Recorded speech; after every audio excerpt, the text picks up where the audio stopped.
So, once again, I'm here. Tom Barnhart come in from Poland for 1 day, 2 days in Lviv for the Ukraine Shared Services Forum, and I've been pleased to be able to speak today with the chairman of Softserve, Mr. Lyubinets, and wanted to just take a few minutes to get a bit of your comments about the market and, first of all, the environment in Ukraine and Lviv, but more importantly, Softserve's businesses and how you're expanding pretty much all over the world these days. Okay. Yeah. Yes, but I wanted to first of all tell me a little bit about how you all started, because it's a 25-year-old company at this stage. Correct. Yeah. Yeah. So Softserve was started 25 years ago by a group of postgraduate students in Lviv Polytechnic, and from day one, we were oriented on working with U.S. market. From day one. Okay. From day one, yeah. And it's really remarkable that our first client was General Electric.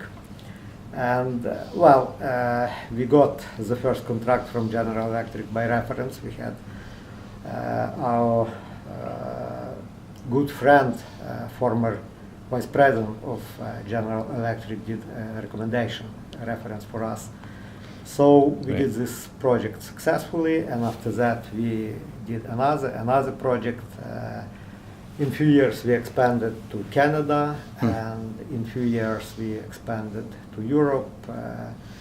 We had even clients in Australia, in Asia, and at this time more than 80% of our clients in US and North America, and the rest in Europe. So today, 80% in the US. 80% in US and almost 20 in Europe, because we have very few clients in Asia and in Ukraine. Yes. Let's say. Yes. Okay. And I understand that you all have offices also in the US. Yeah. Yeah. So Texas or correct. So now we have more than 5,000 employees and offices in Ukraine, in Poland, in Bulgaria, where we provide majority of our software development work, and we also have offices in US. We have pretty good user design office in Austin, Texas, US, and we have representation offices in California, in Utah, in Boston, New York, Florida, in Toronto. So we cover all key North America, geographies, key geographies in North America, and also we have offices in London, in Berlin, and in Amsterdam, and so it allows us to cover also the major part of Europe. Okay.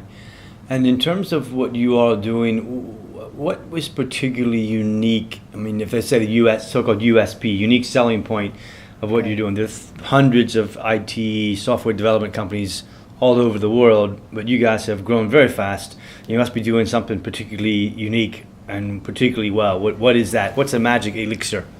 Okay, so from day one we were very client-oriented, and we were excellent in technology, and also we had excellent program for professional development of our employees.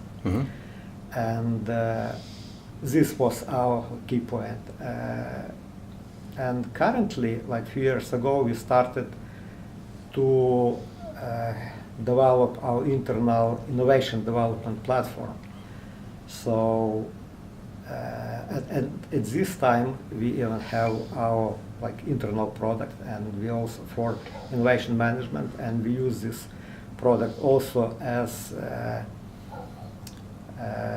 some key offering when we start our relationship with new clients right now, especially with enterprises that have task for digital transformation, and this platform allow us to collaborate better and set some roadmap for innovation development.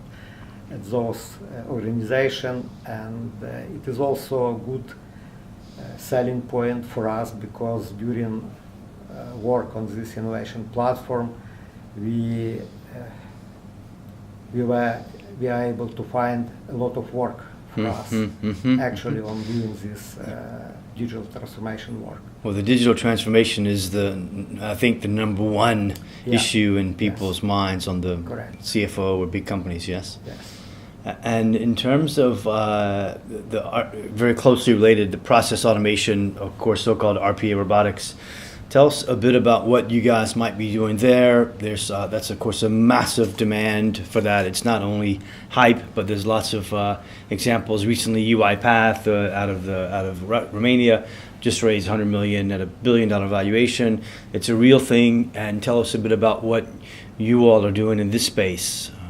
Okay, well, so we are mostly oriented on some like artificial intelligence related work that related with machine learning, with data sciences, with IoT, and also we have like couple good examples of work done with augmented and virtual reality. Okay.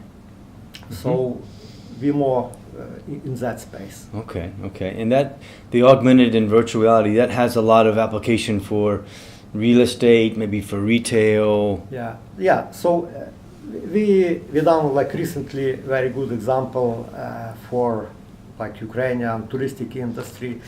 We have nearby, probably 100 kilometers from Lviv, like ancient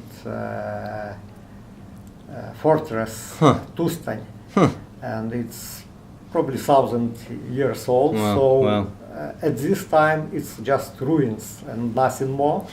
And we created augmented reality applications that you with your smartphone, when you walking around these ruins, you point your smartphone on that ruins, and you see how it was at that time 1,000 years ago. Wow, unbelievable. Yeah, very interesting. It's a good application, and it is example what could be done. Yes, interesting. Tell me a bit about shifting to Lviv and the market Ukraine. What is your opinion of, or your perception of the future of the next 3, 4, 5 years in Lviv? Optimistic, not optimistic? You probably are optimistic, but I'm curious what drives that. Certainly it feels very strong right now, feels very active. Yeah. So IT is very well developing in Ukraine, and last year the growth was more than 20%, and at this year looks even more promising. And IT education is booming, just booming, and we have very good, like established universities that is our legacy from Soviet Union, where mathematics, physics, or engineering education was very good.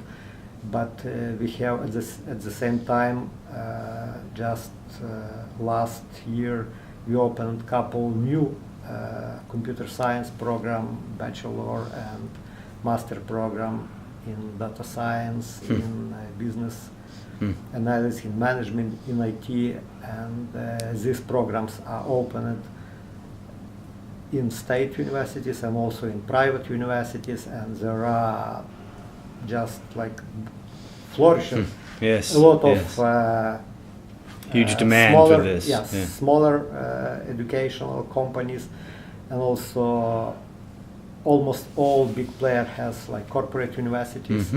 So the education is growing, so it means that we will have more and more talents that will be able to fulfill the demand.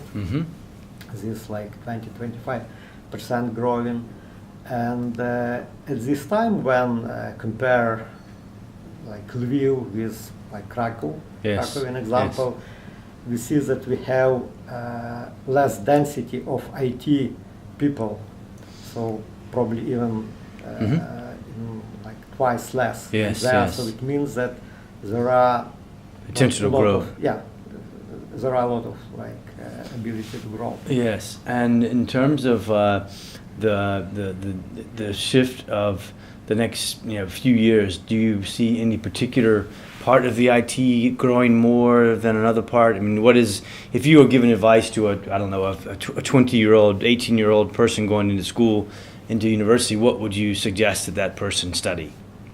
Okay, so there should be some like fundamental education, and we see the tendency that a lot of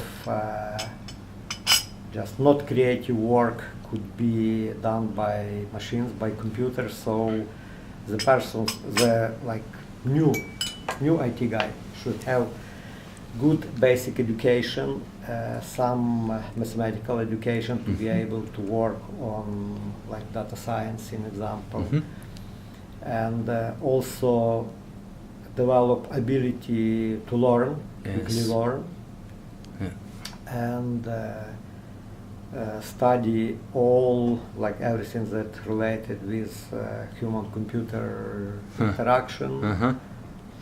Interfaces and interfaces. Okay. Yes. Okay. And tell us a bit about what you would like to see change in Lviv for Ukraine in the next few years, outside of perhaps your business. But I'm curious about what you think will happen or should happen in Lviv next 3, 4, 5 years. So we see positive changes in Ukraine, in business climate. So now it's easier to do business, and rules became more transparent, and for us it is good, and it will be even better for foreign investors because rules will be simpler, and there are a few projects for building IT parks in Lviv. And, I heard about a quite big one soon. Yes. Yeah. So probably in 1 month it will be opening of grand opening of construction. That's right. Yeah, it is really cornerstone. I think they call that cornerstone ceremony or something. Yeah. So it is like big project that is supported and actually was initiated by Lviv IT cluster. Okay. And the Lviv IT cluster currently,